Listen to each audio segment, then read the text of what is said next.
Nanawagan si Senate President pro tempore Panfilo Lacson ng full record check at background investigation (RCBI) kay Orly Regala Gutesa, ang surprise witness na lumabas sa pagdinig ng Senate Blue Ribbon Committee.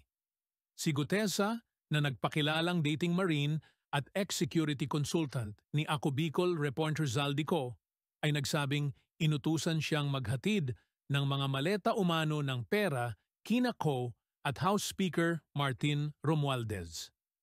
Ayon kay Lacson, hindi man lang nagkaroon ng courtesy notice bago iharap si Gutesa at lumitaw pa na ang abogado sa kanyang affidavit ay itinangging siya ang naghanda ng dokumento. Binigyang diin niya ang bigat ng paratang kaya dapat itong suriin ng mabuti. Batay sa Senate rules, lahat ng testigo ay dapat nasa ilalim ng panunumpa at mag-sumite ng written statement 24 na oras bago ang hearing. Bagamat nanumpa si Gutesa bago tumestigo at sinabi niyang tunay ang kanyang pinanotaryong affidavit, iginiit ni Romualdez na puro imbento ang testimonya at imposibleng makatanggap siya ng pera dahil renovation pa ang kanyang tirahan mula Enero 2024.